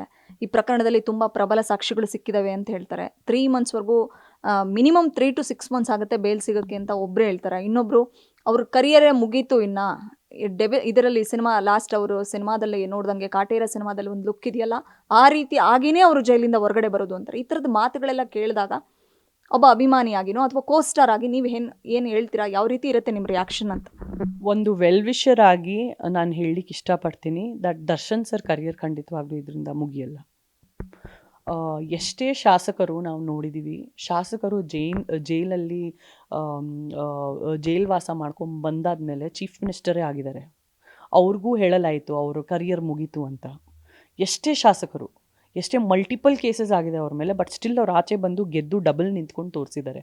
ಹಂಗಂದ ನೀವು ಜೈಲಿಗೆ ಹೋಗ್ಬಿಟ್ಟು ತಿರ್ಗಿ ಆಚೆ ಬಂದ್ಬಿಟ್ಟು ಮಾಡಿ ಅಂತ ನಾನು ಅಭಿಮಾನಿಗಳಿಗೆ ಹೇಳ್ತಾ ಇಲ್ಲ. ನನ್ನ ವರ್ಡ್ಸ್ನ ಮ್ಯಾನಿಪ್ಯುಲೇಟ್ ಮಾಡ್ಕೊಬೇಡಿ. ಇದೊಂದು ಅನಾಹುತ ಆಗಿದೆ, ಇದು ಆಗದೇ ಇರಬೇಕಿತ್ತು. ಬಟ್ ದರ್ಶನ್ ಸರು ಆಚೆ ಬಂದಾದಮೇಲೆ ಎಲ್ಲೋ ಒಂದು ಕಡೆ ನನ್ನ ಮನಸ್ಸಿಗೆ ಅನಿಸುತ್ತೆ ಎಲ್ಲ ಬ್ಯಾಡ್ ಪಬ್ಲಿಸಿಟಿ ಗುಡ್ ಪಬ್ಲಿಸಿಟಿನಲ್ಲಿ ಚೇಂಜ್ ಆಗಿಬಿಟ್ಟು ಅವರು ಇನ್ನೂ ಒಂದು KGF ನಾನು ಮೀರಿ ಒಂದು ದೊಡ್ಡ ಸೂಪರ್ ಹಿಟ್ ಸಿನಿಮಾ ಮಾಡ್ತಾರೆ ಅಂತ ನನಗನ್ಸುತ್ತೆ. ಈಗ ನೀವು ಹೇಳಿದ್ರಿಂದ ಕೇಳ್ತಾ ಇದ್ದೀನಿ, ಜೈಲ್ಗೆ ಹೋಗಿ ಬಂದಮೇಲೆ ಸಂಜನಾ ಅವರ ಕರಿಯರ್ ಹೇಗಿದೆ ಅಂತಂದರೆ, ನಿಮ್ಮ ಮೇಲೆ ಆರೋಪ ಇತ್ತು, ಇವಾಗ ಅದು ಆರೋಪದಿಂದ ಮುಕ್ತರಾಗಿದ್ರಿ. ಸೊ ಇಷ್ಟು ದಿನ ನಿಮ್ಮ ಬಗ್ಗೆ ಬ್ಯಾಡ್ ಆಗಿ ಥಿಂಕ್ ಮಾಡಿದವರು ಅಥವಾ ನಿಮ್ಮ ಬಗ್ಗೆ ಬೇರೆ ಥರದ್ದೇ ಒಪಿನಿಯನ್ ಇಟ್ಕೊಂಡವರು ಕಾಲ್ ಮಾಡಿದ್ದುಂಟಾ, ನಾವು ಬೇರೆ ಅಂದ್ಕೊಂಡಿದ್ವಿ ನಿನ್ನ ಬಗ್ಗೆ, ನೀವು ಆ ಥರ ಅಲ್ಲ ಅಂತ? ನೋಡಿ, ಕೆಟ್ಟ ಕಾಲದಲ್ಲಿ ಯಾರು ನಮ್ಮ ಕೈ ಹಿಡಿಯಲ್ಲ, ಅವ್ರು ಒಳ್ಳೆ ಕಾಲದಲ್ಲೂ ನಮಗೆ ಅವಶ್ಯಕತೆ ಇಲ್ಲ ಅಂತ ನನಗೆ ಅನಿಸುತ್ತೆ. ಆ್ಯಂಡ್ ಎಷ್ಟೋ ಜನ ಫೋನ್ ಮಾಡಿಬಿಟ್ಟು ಹೇಳಿದ್ರು ಹೌದು ನಿಜ ಅಂತ. ಥ್ಯಾಂಕ್ ಯು ಮಾ ಅಂತ ಹೇಳ್ಬಿಟ್ಟು ನಾನು ಫೋನ್ ಇಟ್ಟೆ. ಕೆಟ್ಟ ಕಾಲದಲ್ಲಿ ನಮ್ಮ ಜೊತೆ ಇಲ್ಲ ಅಂದರೆ ಬರೀ ಸುಖ ಅನುಭವಿಸೋಕೆ ಬರ್ತಾರಂದ್ರೆ ಯಾಕೆ ಬೇಕು ನಮಗಂತವರು? Why do we need them? ಬರೀ ನಮ್ಮ ಸುಖವನ್ನು ಅವ್ರ ಸುಖ ಆಗಿ ಬಳಸ್ಕೊಳಕ್ಕೆ ಬರ್ತಾರೆ, ನಮ್ಮನ್ನೇ ಬಳಸ್ಕೊಳಕ್ಕೆ ಬರ್ತಾರೆ. ನಮ್ಮ ಕೆಟ್ಟ ಟೈಮಲ್ಲಿ ಒಂದು ಕೈಯೂ ಹಿಡಿಯಲ್ಲ, ಬೆರಳು ಹಿಡಿಯಲ್ಲ, ನಮ್ಗೆ ಅವ್ಳು ಗೊತ್ತಿಲ್ಲ ಅಂತ ಓಡೋಗ್ತಾರೆ. ನಮ್ಗೆ ಯಾಕೆ ಬೇಕು ಇಂಥ ಫ್ರೆಂಡ್ಸು? ನೀವು ಬಂದ್ರೂ ನೀವು ಎಷ್ಟು ವಿ ಐ ಪಿ ಇದ್ರೂ ನಿಮ್ಮ ವಿ ಐ ಪಿ ತನ ನೀವು ನಿಮ್ಮ ಮನೆಯಲ್ಲಿ ಇಟ್ಕೊಳ್ಳಿ. ನಾವು ನಮ್ಮ ಮನೆಯಲ್ಲಿ ನಾವು ರಾಜರೇ, ನಾವು ರಾಣಿಯರೇ, ನಾವು ಚೆನ್ನಾಗಿರ್ತೀವಿ ಅಂತ ನನಗೆ ಈ ಥರ ಅನಿಸುತ್ತೆ. ಕರಿಯರ್ ವಿಚಾರ ಬಂದಾಗ ನಾನು ಒಂದು 6 months ಡಿಪ್ರೆಷನಿಗೆ ಒಳಗಾಗಿದೆ soon as I came out. And ಕೋವಿಡಲ್ಲೂ ರಿಕವರ್ ಆಗ್ತಾಯಿದೆ. ನಿಮ್ಮ ಮುಂದೆ ಆ ಡಿಪ್ರೆಷನ್ನಲ್ಲೇ ನಾನು ಅದನ್ನು ಎದುರಿಸ್ತಾ ಫೈಟ್ ಮಾಡ್ತಾ ಸಂಜನಾ ಗಲ್ರಾನಿ ಫೌಂಡೇಶನ್ ಮೂಲಕ ಒಂದಷ್ಟು ವರ್ಕ್ ಮಾಡಿದೆ. ಕುಗ್ಗಿರೋ ಸಂಜನಾ ಎಲ್ಲರ ಮುಂದೆ ಬಂದು ನಿಂತು ಒಂದಷ್ಟು ಲಕ್ಷಾಂತರ ಜನರಿಗೆ ಅನ್ನದಾನ ಮಾಡಿದೆ. So after that immediately I got my son is 2 years right ನಾವು. ನನ್ನ ಮಗ ಸ್ವಲ್ಪ ಬೆಳೀಲಿ. ಮಗು ಮಾಡಾದ್ಮೇಲೆ ಮಗುಗೂ ನ್ಯಾಯ ಮಾಡಬೇಕಲ್ವಾ? ಹುಚ್ಚುಚ್ಚ ಥರ ನಾನು ಸಿನಿಮಾ ಮಾಡಬೇಕು, ಅರ್ಜೆಂಟಲ್ಲಿ ಕರಿಯರ್ ಮಾಡಬೇಕು ಅಂತ ಹೋಗ್ತಾ ಇದ್ದೀವಿ ಅಂದರೆ ತಾಯಿ ಆಗಬಾರ್ದು. ತಾಯಿ ಅಂದರೆ ತಾಯಿತನಕ್ಕೆ ಫಸ್ಟು ನ್ಯಾಯ ಮಾಡಬೇಕು. ಆ್ಯಂಡ್ ಈ ಒಂದು ಮಧುರವಾದ ತಾಯಿತನದ ಸಮಯ ನನಗೆ ರಿಟರ್ನ್ ಬರಲ್ಲ. ಒಂದು 3-4 years ಆದರೆ ಸ್ಕೂಲಿಗೆ ಹೊರಟೋಗ್ತಾರೆ. ಅದಾದಮೇಲೆ ನಮಗೆ ಬೇಕಂದ್ರೂ ಮಗು ನಮಗೋಸ್ಕರ ಇವಾಗ ಇದ್ದಿಷ್ಟು ಟೈಮ್ ಅವಾಗಿರಲ್ಲ. So I am just enjoying my motherhood. Ma'am, ನನ್ನ ಲಾಸ್ಟ್ ಕ್ವಶನು, ದರ್ಶನ್ ಸರ್ ಜೊತೆ ಮಾಡಿರ್ತಕ್ಕಂಥ 2 ಸಿನಿಮಾ ಅಂದರೆ ಯೂಶ್ವಲಿ ಒಂದು ಸಿನಿಮಾಗೆ ಅಷ್ಟೇ ಹೀರೋಯಿನ್ಸ್ ಇರ್ತಾರೆ, 2ನೇ ಸಿನಿಮಾ ಅವ್ರೊಟ್ಟಿಗೆ ಸಿಗೋದು ಕಷ್ಟ, 3ನೇ ಸಿನಿಮಾ ಸಿಗೋದು ಕಷ್ಟ, ಒಬ್ಬರೇ ಹೀರೋಯಿನ್ನ ಅವ್ರು ಹಾಕ್ಕೊಳ್ಳಲ್ಲ. ಬಟ್ ನಿಮಗೆ ಆ ಥರದ ಆಪರ್ಚುನಿಟಿ ಸಿಕ್ತು 2 ಸಲ ಅವ್ರ ಜೊತೆ ಸ್ಕ್ರೀನ್ ಶೇರ್ ಮಾಡೋದು. ಯಾವುದಾದ್ರೂ ಒಂದು ಮೆಮೊರಬಲ್ ಮೂಮೆಂಟ್, ಇದನ್ನು ನಾನು ಮರೆಯೋದಕ್ಕೆ ಆಗಲ್ಲ, ಸೊ ಈ ಒಂದು ಇದರಿಂದನೇ ನಾನು ಅವ್ರನ್ನ ಇವತ್ತಿಗೂ ಕೂಡ ಅವ್ರ ಪರ ಬ್ಯಾಟಿಂಗ್ ಮಾಡ್ತಿರೋದು ಅಂದರೆ ಯಾವೊಂದು ವಿಚಾರ, ಯಾವೊಂದು ಅಂಶ ಅಂತ? Because I really respect Darshan sir. ಮನಸ್ಸಿಂದ ನಾನು ಅವ್ರನ್ನ ತುಂಬ ಗೌರವಿಸ್ತೀನಿ. ಅವರಿಂದ ನನಗೇನಾದರೂ ಒಳ್ಳೇದು ಆಗಬೇಕು, ಆಚೆ ಬಂದುಬಿಟ್ಟು ಅವ್ರು ನನಗೆ ಸನ್ಮಾನ ಮಾಡಬೇಕು, ನಾನು ಮಾತಾಡಿದೆ ಅಂತ ಒಂದು ಎಜೆಂಡಾ ಇಟ್ಕೊಂಡು ನಾನು ಇದೆಲ್ಲ ಮಾಡ್ತಾಯಿಲ್ಲ. ಮನಸಾಣೆ ನಾನು ಅವ್ರಿಗೆ ತುಂಬ ಅತ್ಯುತ್ತಮವಾಗಿ ಗೌರವಿಸ್ತೀನಿ. ಆ್ಯಂಡ್ ಈ ಥರ ನಾನು ಒಂದು ಖಾಕಿ ಡ್ರೆಸ್ ಹಾಕ್ಕೊಂಡು ಅರ್ಜುನ್ ಸಾಂಗಲ್ಲಿ ಲೆಫ್ಟಲ್ಲಿ ಜಯಮಾಲ ಎಂಬ ಒಂದು ಸಾಂಗಲ್ಲಿ ಒಂದು ಶಾರ್ಟ್ ಖಾಕಿ ಡ್ರೆಸ್ ಹಾಕ್ಕೊಂಡಿದ್ದೆ. ಆವಾಗ ಅಷ್ಟು ದೊಡ್ಡ ಸ್ಟಾರ್ ಜೊತೆ ನಾನು ಶೂಟ್ ಮಾಡ್ತಾಯಿದ್ದೀನಿ. ಎಲ್ಲೋ ಒಂದು ಕಡೆ ಈ ಡ್ರೆಸ್ಸು ಇಷ್ಟು ಶಾರ್ಟ್ ಇದೆ, ಅವ್ರನ್ನ ಎತ್ಕೊಬೇಕೀಗ. ಸೊ ಅವ್ರಿಗೆ ಅದು ಅರ್ಥ ಆಗೋಯ್ತು, ಸ್ವಲ್ಪ ಇವ್ರು ಶೈ ಪಡ್ತಾ ಇದ್ದಾರೆ, ಸುಮ್ಮನೆ ಹಿಂಗೆ ಎತ್ಕೊಂಡ್ಬಿಟ್ಟು ಒಂದು ಸ್ಟೆಪ್ ಮಾಡಬೇಕಿತ್ತು. ನೋಡ್ಕೊಳ್ತೀನಮ್ಮ ನಾನು, don't worry, I will take care properly. ಅಷ್ಟು ಡೀಸೆಂಟಾಗಿ, ಅಷ್ಟು ಜನರಸ್ ಆಗಿ, ಅಷ್ಟು ಕ್ಲಾಸಿಯಾಗಿ ಆ ಒಂದು ಶಾರ್ಟನ್ನು ಅವ್ರು ಮಾಡಿದ್ರು. ನಿಜಕ್ಕೂ ಇವ್ರು ತುಂಬಾ ಜೆಂಟಲ್ಮೆನ್ ಮನುಷ್ಯ ಅಂತ ನನಗೆ ಆ ಸಂದರ್ಭದಲ್ಲಿ ಅನ್ನಿಸ್ತು. 13 ವರ್ಷಗಳ ಹಿಂದೆ ಸಿನಿಮಾ ಮಾಡಿದವರು ಇವತ್ತಿಗೂ ಕೂಡ ಅವ್ರ ಪರ ಮಾತಾಡ್ತಿದ್ದೀರಿ. ಮೊನ್ನೆ ಸಿನಿಮಾ ಮಾಡಿದವರು ಮುಂದೆ ಬರ್ತಿಲ್ಲ, ನಮ್ಗೆ ಯಾಕೆ ಬೇಕು, ಬೇಡ, ಇದು ಲಾಗೆ ಸಂಬಂಧಪಟ್ಟಿದ್ದು, ಏನಾಗುತ್ತೋ ಕೇಸು ಅಂತ ಹೆದರ್ತಿದ್ದಾರೆ. ಯಾಕೆ ಮಾತಾಡಬೇಕು ಅನ್ನಿಸ್ತು? ಯಾವ ಒಂದು ಕ್ವಾಲಿಟೀಸ್ ದರ್ಶನ್ ಅವ್ರನ್ನ ಪರವಾಗಿ ಮಾತಾಡೋದಕ್ಕೆ ಇಷ್ಟೊಂದು ನಿಮ್ಮನ್ನು ಪ್ರೇರೇಪಿಸ್ತಾ ಇದೆ ಅಥವಾ ಉತ್ಸುಕರನ್ನಾಗಿ ಮಾಡಿದೆ ಅಂತ? ನನಗೆ ದರ್ಶನ್ ಸರ್ ಯಾವಾಗಲೂ ನನ್ನ ಹಾರ್ಟಲ್ಲಿರ್ತಾರೆ. ಅವ್ರಿಗೆ ನಾನು ದಿನ ನೋಡೋ ಅವಶ್ಯಕತೆ ಇಲ್ಲ, ಅವ್ರಿಗೆ ನಾನು 6 ತಿಂಗಳಲ್ಲಿ ಒಂದು ಸಲ ನೋಡೋ ಅವಶ್ಯಕತೆ ಇಲ್ಲ, ಅವ್ರಿಗೆ ನಾನು 1 yearಲ್ಲಿ ಒಂದು ಸಲ ನೋಡೋ ಅವಶ್ಯಕತೆಯೂ ಇಲ್ಲ. ಬಟ್ ಅವರು ಎಲ್ಲೇ ಇದ್ದರೂ ಚೆನ್ನಾಗಿದ್ದಾರೆ ಹಾಗೂ ಖುಷಿಯಾಗಿದ್ದಾರೆ ಅಂತ ನನಗೆ ಗೊತ್ತಿದ್ದರೆ ನನಗೆ ಸಾಕು. ನನಗೆ ಅಷ್ಟು ಇಷ್ಟ ದರ್ಶನ್ ಸರ್, ಒಂದು ಕಲಾವಿದರಾಗಿ ಕೂಡ, ಒಂದು ಮನುಷ್ಯನಾಗಿ ಕೂಡ. ಆ್ಯಂಡ್ ಅವರ ಕಾಟೇರಾನಲ್ಲಿ ಮಾಡಿರೋ ಅವರ ಒಂದು ಪಾತ್ರ ನನ್ನ ಕಣ್ಣಲ್ಲಿ ಹೀಗೇ ಇದೆ. ನನಗೆ ಅಷ್ಟು ಇಷ್ಟ ದರ್ಶನ್ ಸರ್ ಅಂದರೆ. ಸೊ ನಾನು ಅವ್ರ ಪರವಾಗಿ ಇವತ್ತಿಗೂ ಎಂದೆಂದಿಗೂ ನಿಂತ್ಕೊಳ್ತೀನಿ. ಸಿನಿಮಾ ಹೊರತುಪಡಿಸಿ ಯಾವತ್ತಾದ್ರೂ ಮೀಟ್ ಆಗಿದ್ದುಂಟ ಅಂದರೆ? ಇಲ್ಲ. ಇವತ್ತು ತುಂಬಾ ಸಂಕಷ್ಟದಲ್ಲಿದ್ದಾರೆ. ಏನಾಗುತ್ತೆ ಅನ್ನೋದು ಆ ಭಗವಂತನಿಗೆ ಮತ್ತೆ ನ್ಯಾಯದೇವತೆಗೆ ಅಷ್ಟೇ ಗೊತ್ತಿದೆ. ಫೈನಲ್ ವರ್ಡ್ಸ್, ಜೈಲಲ್ಲಿರ್ತಕ್ಕಂಥ, ಜೈಲುವಾಸ ಅನುಭವಿಸ್ತಾ ಇರ್ತಕ್ಕಂಥ ದರ್ಶನ್, ಪವಿತ್ರ ಅಂಡ್ ಓವರ್ ಆಲ್ ಗ್ಯಾಂಗ್ ಬಗ್ಗೆ. ದರ್ಶನ್ ಸರ್ಗೆ ಮಾತ್ರ ನಾನು ಈ ಮೆಸೇಜ್ ಹೇಳಲಿಕ್ಕೆ ಇಷ್ಟಪಡ್ತೀನಿ, ಆದಷ್ಟು ಬೇಗ ಬನ್ನಿ. ಆ್ಯಂಡ್ ತುಂಬ ಜನರು ಆಚೆ ತುಂಬ ಕುತೂಹಲದಿಂದ, ಬೇಸರದಿಂದ ನಾವೆಲ್ಲರೂ ಕಾಯ್ತಾ ಇದ್ದೀವಿ. ಪ್ರತಿದಿನ ನಿಮಗೋಸ್ಕರ ನಾವು ಪ್ರೇ ಮಾಡ್ತಾಯಿದ್ದೀವಿ. ಆ್ಯಂಡ್ ಏನೇ ಇದ್ದರೂ ನಿಮ್ಮ ಸ್ವಾಸ್ಥ್ಯವನ್ನು, ಈ ಒಂದು ಕೆಟ್ಟ ಸಮಯದಲ್ಲಿ ನಮ್ಮ ಸ್ವಾಸ್ಥ್ಯನೇ ತುಂಬ ಚೆನ್ನಾಗಿರೋದು ತುಂಬಾ ಇಂಪಾರ್ಟೆಂಟು. ನಿಮ್ಮ ಹೆಲ್ತಿಗೆ ಏನು ಅಪಾಯ ಆಗದೆ ನೀವು ನೋಡ್ಕೊಳ್ಳಿ. ಮ್ಯಾಮ್, ಈ ಟೈಮಲ್ಲಿ ಇಂಡಸ್ಟ್ರಿ ಎಲ್ಲ ಒಟ್ಟಿಗೆ ನಿಂತ್ಕೋಬೇಕಾಗಿತ್ತು ಅಂತ ಅನ್ಸುತ್ತಾ ತಮಗೆ ಅಂತ, ಅಥವಾ ಈ ಥರದ ಪ್ರಕರಣಗಳಲ್ಲಿ ನಿಂತ್ಕೊಳ್ಳೋಕ್ಕಾಗಲ್ವಾ ಅಂತ? ಕೆಟ್ಟ ಸಮಯದಲ್ಲಿ ಯಾರೂ ಬರಲ್ಲಮ್ಮ, ಇದು ಕಲಿಯುಗ, ನಾವು ನೋಡಿ ಕಲ್ತ್ಕೊಬೇಕು. ಕೆಟ್ಟ ಸಮಯದಲ್ಲಿ ಯಾರೂ ಬರಲ್ಲ. ಎಕ್ಸ್ಪೆಕ್ಟೇಷನ್ ಇಲ್ಲದೇ ಇರೋದೇ ಬೆಟ್ರು. ಎಕ್ಸ್ಪೆಕ್ಟೇಷನ್ ಇಟ್ಕೊಂಡ್ರೆ ಅದು ನಾವೇ ನಮ್ಮನ್ನೇ ಅದನ್ನು ಇನ್ನೂ ಕುಗ್ಸುತ್ತೆ. ಓಕೆ, ಡ್ರಗ್ಸ್ ಕೇಸಲ್ಲಿ ಕ್ಲೀನ್ ಚಿಟ್ ಸಿಕ್ಕಿರೋದು ಫೈನಲ್ ವರ್ಡ್ಸ್ ಎಷ್ಟು ಖುಷಿ ತಂದು ಕೊಟ್ಟಿದೆ, ಮತ್ತು ಯಾವಾಗ ಸ್ಟ್ರಾಂಗ್ ಆಗಿ ಕಮ್ ಬ್ಯಾಕ್ ಮಾಡ್ತಾರೆ ಇಂಡಸ್ಟ್ರಿಗೆ ಅಂತ? ಸ್ಟ್ರಾಂಗ್ ರೋಲ್ ಬಂದಾಗ ಸ್ಟ್ರಾಂಗ್ ಆಗಿ ಕಮ್ ಬ್ಯಾಕ್ ಮಾಡ್ತೀನಿ. ನನಗೆ ಈಗಲೂ ಒಂದು 4-5 ಮೂವೀಸ್ ಬಂತು. ಅವ್ರ ನರೇಷನ್ ನೋಡಿಬಿಟ್ಟು ಇಲ್ಲ ನಾನು ಬಂದರೆ ಸೌಂಡ್ ಮಾಡಿಕೊಂಡು ರಿಟರ್ನ್ ಬರಬೇಕು. ಬಿಕಾಸ್ ನನಗೆ ಒಂದು ಸಿನಿಮಾ ಇಂಡಸ್ಟ್ರಿನಲ್ಲಿ ಕೆಲಸ ಮಾಡೋದು ಬಿಟ್ಬಿಟ್ಟು, ಬಣ್ಣ ಹಚ್ಚಿ ಕೆಲಸ ಮಾಡೋದು ಬಿಟ್ಬಿಟ್ಟು ನನಗೆ ಬೇರೆ ಯಾವುದೂ ಕೆಲಸ ಗೊತ್ತೇ ಇಲ್ಲ. So I don't know, it depends on when I get a very strong role. ನನಗೆ ನಾಳೆ ಬೆಳಗ್ಗೆ ತುಂಬ ಒಳ್ಳೆ ರೋಲ್ ಬಂದರೆ ಮಗನ್ನ ತೊಡೆ ಮೇಲೆ ಎತ್ಕೊಂಡ್ಬಿಟ್ಟು ಹಾಗೆ ಶೂಟಿಂಗ್ ಹೋಗ್ತಾ ಇರ್ತೀನಿ. ಕಂಗ್ರ್ಯಾಚುಲೇಷನ್ ಮ್ಯಾಮ್, ಒಳ್ಳೇದಾಗಲಿ, ಆ ಥರದ ಅವಕಾಶಗಳು ಬರಲಿ. Thank you. Okay, thank you so much. ಇದಿಷ್ಟು ಸಂಜನಾ ಗಲ್ರಾಣಿ ಅವರ ಮಾತುಗಳಾಗಿತ್ತು. ಸಾಕಷ್ಟು ವಿಚಾರಗಳನ್ನು ಶೇರ್ ಮಾಡಿಕೊಂಡ್ರು. ಎಲ್ಲದಕ್ಕಿಂತ ಹೆಚ್ಚಾಗಿ ಡ್ರಗ್ಸ್ ಕೇಸಲ್ಲಿ ಅವರಿಗೆ ಕ್ಲೀನ್ ಚಿಟ್ ಸಿಕ್ಕಿದೆ. ಅವರು ಡ್ರಗ್ಸ್ ತೊಗೊಂಡಿದ್ರು ಅಂತ ಹೇಳಿ ಆರೋಪ ಹೊತ್ತಿದ್ದು 3 ತಿಂಗಳಗಟ್ಟಲೆ ಜೈಲು ವಾಸ ಅನುಭವಿಸಿದ್ರು. ಬಟ್ ಫೈನಲಿ ಕ್ಲೀನ್ ಚಿಟ್ ಸಿಕ್ತು. ಆ ಥರದ ಒಂದು ಕೇಸ್ನಲ್ಲಿ ಇವರ ಒಂದು ಪಾತ್ರ ಯಾವುದೂ ಇಲ್ಲ, ಯಾವ ನಶೆನೂ ಅವ್ರು ಏರಿಸ್ಕೊಂಡಿರಲಿಲ್ಲ ಅನ್ನುವಂಥದ್ದು. ಜೊತೆಗೆ ಅವ್ರ ಮನೇಲಿ ಒಂದು ಬಿಯರ್ ಬಾಟ್ಲು ಕೂಡ ಸಿಕ್ಕಿರಲಿಲ್ಲ ಅನ್ನುವಂಥ ಸತ್ಯವನ್ನು ಕೊನೆಗೆ ಅವರೇ ಒಪ್ಕೊಂಡಿದ್ದಾರೆ. ಮತ್ತು ಕ್ಲೀನ್ ಚಿಟ್ ಸಿಕ್ಕಿರ್ತಕ್ಕಂಥದ್ದು ಖುಷಿಯಾಗಿದ್ದಾರೆ. ಅವ್ರು ಸ್ಟ್ರಾಂಗಾಗಿ ಕಮ್ ಬ್ಯಾಕ್ ಮಾಡಬೇಕು. ಜೊತೆಗೆ ಚಾಲೆಂಜಿಂಗ್ ಸ್ಟಾರ್ ದರ್ಶನ್ ಅವರ ಪರವಾಗಿಯೇ ಬ್ಯಾಟಿಂಗ್ ಮಾಡ್ತಿದ್ದಾರೆ. ಈ ಥರದ ಒಂದು ಕೃತ್ಯದಲ್ಲಿ ನನ್ನ ಕೋ ಸ್ಟಾರ್ ಜೊತೆಗೆ ಕನ್ನಡ ಚಿತ್ರರಂಗದ ಒಬ್ಬ ಮೇರು ನಟ ಭಾಗಿಯಾಗಿರಲಿಕ್ಕೆ ಸಾಧ್ಯನೇ ಇಲ್ಲ ಅನ್ನುವಂಥ ಒಂದು ದೃಢ ಸಂಕಲ್ಪ ಅವರಲ್ಲಿದೆ. ನೋಡೋಣ, ಸದ್ಯ ಒಂದು ಆರೋಪ ಸ್ಥಾನದಲ್ಲಿ ನಿಂತಿದ್ದಾರೆ. ಈ ಒಂದು ಪ್ರಕರಣ ಎಲ್ಲಿಗೆ ಹೋಗಿ ಮುಟ್ಟುತ್ತೆ. ಸದ್ಯಕ್ಕೆ ಜುಲೈ 28ರವರೆಗೂ ಕೂಡ ನ್ಯಾಯಾಂಗ ಬಂಧನಕ್ಕೊಳಪಟ್ಟಿದ್ದಾರೆ. ಎಕ್ಸ್ಟೆಂಡ್ ಆಗಿದೆ ಜೈಲು ವಾಸ. ಮುಂದೇನಾಗುತ್ತೆ ಅನ್ನೋದನ್ನ ಕಾದು ನೋಡಬೇಕಿದೆ. ಬೆಂಗಳೂರಿನಿಂದ ಕ್ಯಾಮ್ರಾ ಪರ್ಸನ್ ಪಂಪಾಪತಿ ಜೊತೆ Vishalakshi, entertainment bureau, guarantee news. ಇದು ಸುದ್ದಿ ಖಚಿತ, ನ್ಯಾಯ ನಿಶ್ಚಿತ. ಗ್ಯಾರಂಟಿ ನ್ಯೂಸ್, ಸುದ್ದಿ ಖಚಿತ, ನ್ಯಾಯ ನಿಶ್ಚಿತ.